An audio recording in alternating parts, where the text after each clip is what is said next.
میرے عزیزو، بائبل مقدس ہمیں بتاتی ہے کہ بنی اسرائیل نے خدا کے غضب کا، خدا کے قہر کا تجربہ کیا ہے، اور وہ اس صورت میں کیا ہے کہ جب انہوں نے مسلسل خدا کی نافرمانی کی ہے۔ خدا نے انہیں سمجھانے کی کوشش کی مختلف نشانات کے ذریعے سے، انبیاء کرام کے ذریعے سے، لیکن لوگ پھر بھی باز نہ آئے، اور نبیوں نے لوگوں کو وارننگ دی کہ وہ باز آ جائیں، لیکن جب باز نہیں آئے تو خدا کا غضب نازل ہوتا رہا، ان پر سختیاں آ گئیں، مصیبتیں آ گئیں، اسیری آ گئی، حتیٰ کہ مارے بھی گئے۔ لیکن خدا کا غضب جو ہے وہ ہمیشہ قائم نہیں رہتا۔ خدا رحم کرتا ہے کیونکہ وہ رحمت سے بھرا ہوا ہے، رحمت نال ہے بھرا ہوا پاک یہ ہوا ساڑھا۔ تو زبور نویس بھرپور طریقے سے خدا کی رحمت کو پیش کرتا ہے مختلف زبوروں میں کہ خدا رحمت سے بھرا ہوا ہے، وہ رحمت میں بہت امیر ہے، رحمت کرنے سے اس کی رحمت کم نہیں ہو جاتی، وہ مسلسل رحمت کرتا رہتا ہے۔ ترس کھانا، رحم کرنا اس کی صفت ہے، وہ اس صفت سے ہٹ نہیں سکتا ہے۔ اور اسی میرے عزیزوں، مدد کرنا، کسی پر ترس کھانا اور کسی کو رہائی دینا، چھٹکارا دینا، کسی کو کھانا دینا، کسی کی مدد کرنا، کسی کو نجات دینا، یہ جتنے بھی چھوٹے بڑے کام ہیں، کیا لفظوں کے ذریعے، کیا کاموں کے ذریعے، یہ سب رحم ہی کی قسمیں ہیں۔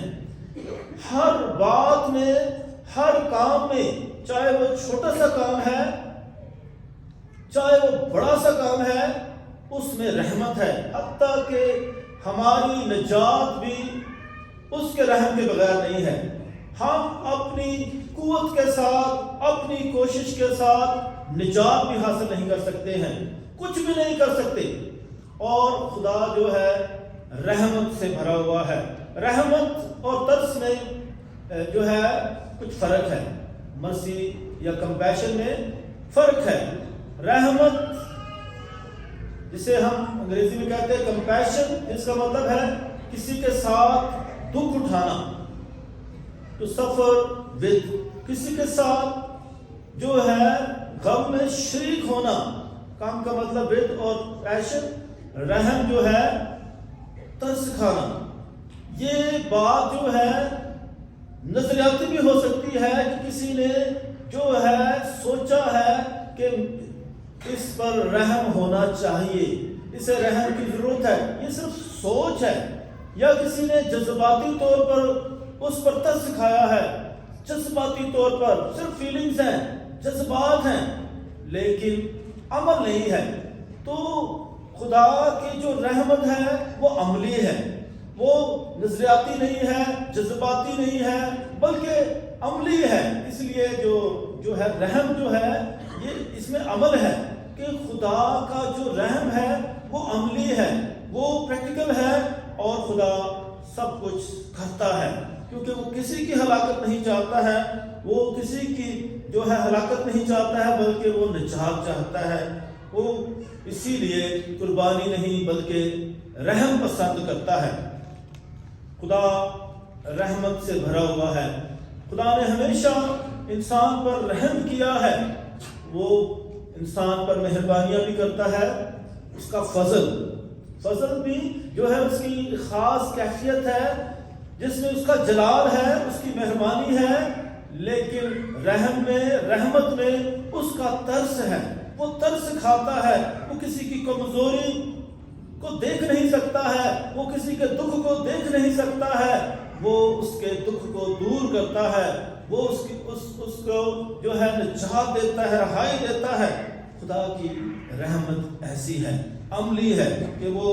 رحم کرتا ہے، ترس کھاتا ہے، وہ مہربانی کرتا ہے، اور ایسا کرتے ہوئے وہ تھکتا نہیں ہے، وہ بھرپور طریقے سے مدد کرتا ہے، رحم کرتا ہے۔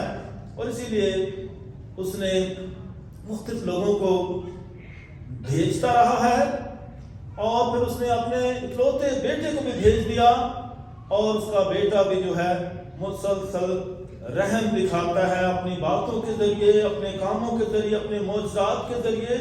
حتیٰ کہ اپنی جان بھی قربان کر دیتا ہے۔ وہ دکھ سہتا ہے ان کی نجات کے لیے۔ مسیح رسول خدا کا رحم جو ہے صرف بنی اسرائیل کے لیے نہیں ہے، اس کا رحم جو ہے تمام قوموں کے لیے ہے، تمام بنی و انسان کے لیے ہے، اس لیے غیر قوموں پر بھی رحم ہوا ہے۔ مسیح رسول اس کے رحم میں پیار ہے، اس کے رحم میں رشتہ ہے جو کبھی ختم نہیں ہوتا ہے، یہ احساس سے بھرا ہوا ہے، یہ مدد سے بھرا ہوا ہے، یہ کھوکھلا نہیں ہے۔ اس میں جو ہے اس کا پیار ہے، اور خدا اس رحم کے ذریعے تبدیلی لے کر آتا ہے، خوشحالی لے کر آتا ہے، بحالی لے کر آتا ہے، امن صلح سلامتی لے کر آتا ہے، فلاح بہبود لے کر آتا ہے، خوشی لے کر آتا ہے۔ اس کا رحم جو ہے وہ کھوکھلا نہیں ہے، جھوٹا نہیں ہے، بلکہ حقیقت پر مبنی ہے۔ مسیح میں وہ مسلسل اپنا پیار دکھاتا ہے، اور اس کا پیار صرف ان لوگوں کے لیے نہیں ہے، صرف ان لوگوں کے لیے نہیں ہے جو نمازیں بھی کرتے ہیں، جو ہے راست بازی کے کام بھی کرتے ہیں۔ اس کا رحم گناہگاروں کے لیے بھی ہے، کیونکہ وہ گناہگاروں سے بھی پیار کرتا ہے، وہ کسی کی ہلاکت نہیں چاہتا ہے، وہ گناہ سے تو نفرت کرتا ہے لیکن گناہگار سے پیار کرتا ہے۔ اس لیے یسوع مسیح بھرپور طریقے سے گناہگاروں کے پاس جاتا ہے اور انہیں بھی خدا کا پیار دیتا ہے، ان پر ترس کھاتا ہے۔ اس کے مسیح میں کلیسیا میں بھی ہم دیکھتے ہیں مختلف لوگ جو مختلف مصیبتوں میں پھنس جاتے ہیں، یا بڑے سے بڑا گناہ کر لیتے ہیں۔ کئی قسم کے گناہ ہو سکتے ہیں، یہ اخلاقی بھی ہو سکتے ہیں، یہ معاشرتی بھی ہو سکتے ہیں، اور ہر طرح کے گناہ ہو سکتے ہیں۔ لیکن کلیسیا بتاتی ہے کہ اب اس کا مطلب یہ نہیں ہے کہ اس بندے کو گولی مار دو، اس کو ہلاک کر دو، اس کو بالکل معاشرے سے بالکل نکال دو۔ تو کلیسیا جو ہے بھرپور طریقے سے خدا کے رحمت کا بھی، خدا کے رحم کا بھی پرچار کرتی ہے کہ اس پر بھی ترس کھاؤ، اس کا بھی کسی طریقے سے اس کو سمجھایا جا سکتا ہے، اس کو جو ہے اس کو کچھ سکون دیا جا سکتا ہے تاکہ وہ خود توبہ کرے، معافی مانگے، خدا کے پیار کے لیے وہ کوشاں ہو جائے اور اس کی طرف لوٹ آئے۔ تو اس لیے مسیح صرف فضل ہی حاصل کرتے نہیں رہنا بلکہ توبہ بھی کرنا ہے۔ اس کا رحم جب حاصل کرتے ہیں تو توبہ کا عمل بھی بہت ضروری ہے کہ ہم توبہ کریں، معافی مانگے، تاکہ خدا کا رحم اور زیادہ ہمیں ملتا جائے۔ تو جنہوں نے توبہ کی ہے، جنہوں نے معافی مانگی ہے، بائبل مقدس بتاتی ہے ان پر رحم بھی بہت ہوا ہے، ان پر خدا کی مہربانی زیادہ ہوئی ہے۔ عام معاشرے میں بھی ایسے ہی ہوتا ہے، وہ شخص جو چوری کر دیتا ہے، جو ہے نقصان کا ازالہ بھی کرتا ہے، اپنا رویہ بدل دیتا ہے، اپنی شخصیت کو بدل دیتا ہے، اپنا انداز بیان جو ہے تبدیل کر دیتا ہے، عملی طور پر تبدیل ہو جاتا ہے، تو اس کی کسی بھی اشارے کے ساتھ جو مثبت ہے، جو تعمیری ہے اور جو کسی کے فائدے کے لیے ہے، وہ سب جو ہیں باتوں کے ساتھ جو ہے اس کی زندگی میں تبدیلی آ جاتی ہے، دوسرے شخص کا بھی رویہ تبدیل ہو جاتا ہے۔ اس لیے مسیح میں وہ شخص جو مہربانی اور ترس پا کر بدلتا نہیں ہے، اسے خدا کا غضب جو ہے وہ مل جاتا ہے۔ اس لیے مسیح میں ہم سب جو انسان ہیں، جب ہمارے ساتھ زیادتیاں ہوتی ہیں، ہم بدلہ لینا چاہتے ہیں، ہم بدلہ لینا چاہتے ہیں کیونکہ ہم بےعزتی برداشت نہیں کر سکتے ہیں، اور معاشرے میں رہتے ہوئے ہم معافی دینا ہمارے لیے مشکل ہو جاتا ہے۔ تو خدا کا کلام ہمیں بتاتا ہے کہ بدلہ لینا جو ہے انسان کا کام نہیں، خدا ہمارا بدلہ لے گا۔ خدا زوراور ہے، خدا طاقتور ہے۔ آج کی پہلی تلاوت میں نے دیکھا کہ شاؤل جو ہے وہ جب بادشاہ بن گیا ہے اور خدا نے اسے بادشاہ بنا دیا ہے، بنی اسرائیل کا بادشاہ، لیکن جب خدا داؤد کو بادشاہ بنانا چاہتا ہے تو اس وقت جو ہے شاؤل جو ہے تعصب کرتا ہے، وہ نفرت کرتا ہے، وہ چاہتا ہے کہ وہی بادشاہ رہے۔ اور کس طریقے سے جو ہے جب وہ احساس کمتری کا شکار ہو جاتا ہے، جب یہ نغمہ گایا جاتا ہے کہ شاؤل نے ہزاروں کو مارا اور داؤد نے لاکھوں کو مارا، تو اسے بہت نفرت ہوتی ہے، وہ بہت حسد کرنے لگتا ہے، اور وہ اسی تعصب کی وجہ سے داؤد نبی کو مارنا چاہتا ہے۔ 3000 لوگوں کو لے کر اس کو تلاش کرنے کے لیے نکلتا ہے، اور داؤد نبی جو ہے ان پناہ گاہوں میں جو ہے پناہ لیتا ہے جو خدا کے کہنے پر حضرت موسیٰ نے بنائی تھی پناہ گاہ۔ اور پھر خدا ان کے اختیار رکھتا ہے، خدا بچاتا ہے، اور خدا طاقت رکھتا ہے کہ کس طریقے سے خدا ان سب لوگوں کو نیند دیتا ہے، اس سب کو سلا دیتا ہے، اور تاکہ وہ داؤد نبی کی گرفت میں آ جائیں۔ اور داؤد کلام بتاتا ہے کس طریقے سے خدا نے اس کے دشمنوں کو اس کے ہاتھ میں کر دیا تھا، اور داؤد نبی جو ہے اس وجہ سے اسے نہیں مارتا ہے کیونکہ وہ ممسوح ہے، خدا سے مسح کیا گیا ہے، کیونکہ بادشاہ مسح کیے جاتے تھے، کاہن مسح کیا جاتے تھے، اور نبی بھی مسح ہوتے تھے، اور وہ بادشاہ جو تھا وہ مسح کیا ہوا تھا، اور اس نے اس بات سے کہ خدا نے اسے مسح کیا ہوا ہے اس لیے اسے نہیں مارتا، اس نے بدلہ نہیں لیا، اس نے اسے معاف کر دیا۔ یہ اس کا رحم تھا جو خدا نے اس کے ذریعے دکھایا ہے۔ اور ہم دیکھتے ہیں داؤد نبی سے بھی گناہ ہوئے اور اس نے توبہ کی، معافی مانگی اپنے گناہوں پر، اور خدا نے اسے بہت برکت دی، اسی لیے اس کا نام ہمیشہ قائم ہے۔ داؤد کے نسل سے ہمارے لیے مسیحا آیا ہے، اس لیے مسیح علیہ السلام داؤد کا نام، حضرت داؤد کا نام ہمیشہ یاد رکھا جاتا ہے، اس کی جو ہے توبہ کی وجہ سے، اس کی حلیمی اور فروتنی اور ترس کی وجہ سے، اور کس طریقے سے اس نے معاف کیا، اور زبوروں میں بھی بھرپور طریقے سے اس بتایا گیا کہ اس کا کتنا خدا کے ساتھ قریبی رشتہ تھا، بھرپور طریقے سے وہ خدا کے رحم کا تجربہ کرتا رہا ہے، اور وہ بھی دوسروں پر رحم کرتا ہے۔ مسیح میں میرے عزیزو، خدا یسوع مسیح نے بھی بھرپور طریقے سے خدا کے رحم کو بیان کیا ہے، اپنی تعلیمات کے ذریعے سے، اپنے معجزات کے ذریعے سے اس نے بتا دیا ہے کہ خدا رحم کرنے والا ہے، خدا معاف کرنے والا ہے۔ اس لیے مسیح میں تو خدا یسوع مسیح کی ساری تعلیمات جو ہیں، جن میں اس کے جو واعظ ہیں، یعنی مقدس متی کے انجیل میں پہاڑی واعظ اور مقدس لوکا کے انجیل میں میدانی واعظ بھی ہمیں بتاتا ہے کس طریقے سے خدا رحم کرتا ہے۔ تو اس طرح مسیح میں میرے عزیزو خدا مسلسل رحم کرتا ہے، اور اس کے رحم کی بہت ساری شکلیں ہیں، وہ ہر چھوٹے عمل میں بھی اس کا رحم نظر آتا ہے، اور بڑے سے بڑے عمل میں بھی رحم نظر آتا ہے۔ کس طریقے سے خدا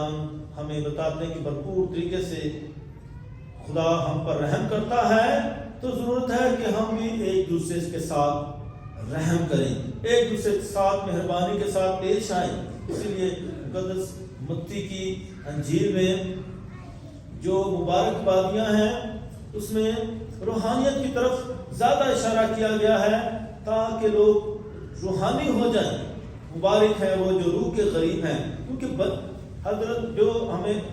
مقدس متی نے یہودیوں کے لیے یہ انجیل لکھی تھی، تو یہودیوں اپنے آپ کو بہت راست باز سمجھتے تھے، لیکن وہ اپنے آپ کو تبدیل نہیں کرتے تھے۔ تو انہیں بتایا گیا کہ بھرپور طریقے سے وہ اپنے آپ کو ٹھیک کریں، درست کریں اور خدا کا رحم طلب کریں کہ خدا ان پر مہربان ہے۔ اس لیے انہوں نے خدا کے رحم کو جو ہے رد کیا ہے۔ اور اسی طرح مقدس لوکا کی انجیل میں بھی ہم دیکھتے ہیں کس طریقے سے خدا ہمیں بتاتے ہیں، کس طریقے سے جو ہے خدا تمام لوگوں کو یہ سکھاتے ہیں کہ وہ دوسروں کے ساتھ مہربانی سے پیش آئیں، دوسروں کا خیال رکھیں اور اپنی سوچ کو بدلیں، اپنے جذبات کو بدلیں، اپنے کاموں کو بدلیں اور دوسروں کے لیے بھلائی چاہیں۔ یہاں خاص بات جو ہمارے لیے آتی ہے کہ دشمنوں سے پیار کریں۔ دشمنوں سے، وہ جو ہمیں دکھ دیتے ہیں، جو ہمارا نقصان کرتے ہیں، جو ہم پر اٹیک کرتے ہیں، جو مختلف طریقوں سے تنقید کرتے ہیں، ان کو معاف کرنا بہت مشکل ہو جاتا ہے۔ دشمن کو معاف کرنا، اور یہ بات بہت مشکل ہے، اس میں بہت زیادہ خدا کے فضل کی ضرورت ہے، اس میں بہت زیادہ حوصلے کی ضرورت ہے کہ ہم دوسروں کو معاف کریں۔ مسیح میں جو خدا یسوع مسیح نے کہ فرمایا ہے کہ جو تجھے ایک گال پر تماچا مارے تو دوسرا گال بھی اس کی طرف کر دے۔ اے باپ ان کو معاف کر کیونکہ نہیں جانتے کہ کیا کرتے ہیں۔ تو مسیح میں جو خدا یسوع مسیح نے بھرپور طریقے سے نان وائلنس کا پرچار کیا ہے کہ دوسروں کے ساتھ ہمیشہ مثبت طریقے سے پیش آنا، دوسروں کو معاف کرتے رہنا، نہ کہ دوسروں کو نقصان دینا، تاکہ دشمنوں کے لیے دعا کرنا، دشمنوں کو معاف کرنا، دشمنوں کی خدمت کرنا، دشمنوں کے لیے بہتری چاہنا۔ تو یہ جو رویہ ہے، مسیحی رویہ، بہت ہی خاص ہے، بہت ہی منفرد ہے کہ ہم بھرپور طریقے سے دشمنوں سے محبت رکھیں۔ اور یسوع مسیح فرماتے ہیں اپنے دشمنوں سے محبت رکھو، اپنے کینہ والوں کو بھلا کرو، اپنے طاعنوں کے لیے برکت چاہو، اپنے مفتریوں کے لیے دعا کرو۔ جو تیرے ایک گال پر تماچا مارے دوسرا بھی اس کی طرف پھیر دے، اور جو کوئی تیرا چوغا چھین لے اسے کرتا لینے سے بھی منع نہ کر، جو کوئی تجھ سے کچھ مانگے اسے دے۔ تو بہت ہی صورتیں بتائی گئی ہیں خدا کے رحم کی، بہت زیادہ مختلف طریقوں سے بتایا گیا کہ کس طریقے سے ہم خدا کے رحم کا اپنی زندگی میں تجربہ کرتے رہے، کہ خدا مختلف صورتوں میں ہم پر مہربان ہوتا رہتا ہے، تو ہم بھی دوسروں کے ساتھ رحم سے پیش آئیں، اپنا تکبر، اپنا غرور ختم کریں، کہ بھرپور طریقے سے دوسروں کے غم میں شریک ہوں، دوسروں کی مدد کریں، دوسروں کے لیے احساس رکھیں، دوسروں کا ساتھ دیں، تاکہ بھرپور طریقے سے خدا کی بادشاہت قائم ہو۔ نہ کہ ہم دوسروں پر تنقید ہی کرتے رہیں، عیب نہ لگاؤ تو تم پر بھی عیب نہ لگایا جائے گا، مجرم نہ ٹھہراؤ تو تم بھی مجرم نہ ٹھہرائے جاؤ گے، بری کرو تو تم بھی بری کیے جاؤ گے، دو تو تم کو بھی دیا جائے گا۔ تو یہ لینے اور دینے کا عمل ہے۔ آپ جیسا دوسروں کے لیے چاہتے ہیں ایسا ہی اپنے لیے چاہیں۔ اگر آپ دوسروں کے لیے گڑھے کھودیں گے، آپ کے لیے بھی گڑھا بنے گا اور آپ اس میں گریں گے۔ اس لیے مسیح میں میرے عزیزو، خدا یسوع مسیح اپنی اناجیل میں ہمیں بتاتے ہیں کہ ہم اپنی سوچ کو بدلیں۔ اس لیے مسیحی سوچ جو ہے تخریبی سوچ نہیں ہے، مسیحی سوچ تعمیری ہے، مثبت ہے، محبت کرنے والی، معاف کرنے والی، رحم کرنے والی ہے۔ اس لیے مسیح میرے عزیزو، مسیحی سوچ جو ہے وہ بھرپور طریقے سے بہتری کی طرف ہے۔ اس لیے یسوع مسیح کا جو مزاج ہے وہ دنیا میں بھلائی کرنے والا ہے، دنیا میں امن، صلح، سلامتی لانے والا ہے، نہ کہ تخریب کاری کرنے والا۔ لوگ جو تخریب کاری کا سوچتے ہیں مختلف سطح پر، مختلف جگہوں پر، تو یہاں ہم نے دیکھنا ہے کہ ہر وہ شخص جو کسی کو نقصان دینا چاہتا ہے اپنی بڑھائی کے لیے، اپنی بہتری کے لیے، خود اپنی جو ہے بہتری کے لیے، اپنے مقام کے لیے، اپنے اسٹیٹس کے لیے، تو آپ کو پتہ چل جائے کہ یہ شخص صحیح مسیح نہیں ہے، یہ بلکہ یہ یسوع مسیح کے مزاج کے خلاف ہے، یہ مسیحیت کے خلاف ہے، اس سے ہم بہتری کی توقع نہیں کر سکتے ہیں۔ اس لیے مسیح میرے جو چاہیے کہ ہم بھرپور طریقے سے خدا یسوع مسیح کو اپنی زندگیوں میں لائیں، اس کے کلام کو بھرپور طریقے سے اپنی زندگیوں کا حصہ بنائیں، تاکہ ہم بھرپور طریقے سے مسیحیت کا پرچار کرتے رہیں، اپنے قول و فعل کے ساتھ، اپنی باتوں کے ساتھ، اپنے کاموں کے ساتھ، اور بھرپور طریقے سے دنیا میں امن صلح سلامتی قائم کریں اور اس کی بادشاہت کے لیے کوشاں رہیں۔ خدا ہم سب کو ایسا کرنے کی توفیق عنایت فرمائے، اسی ہمارے خدا یسوع مسیح کے وسیلہ سے آمین۔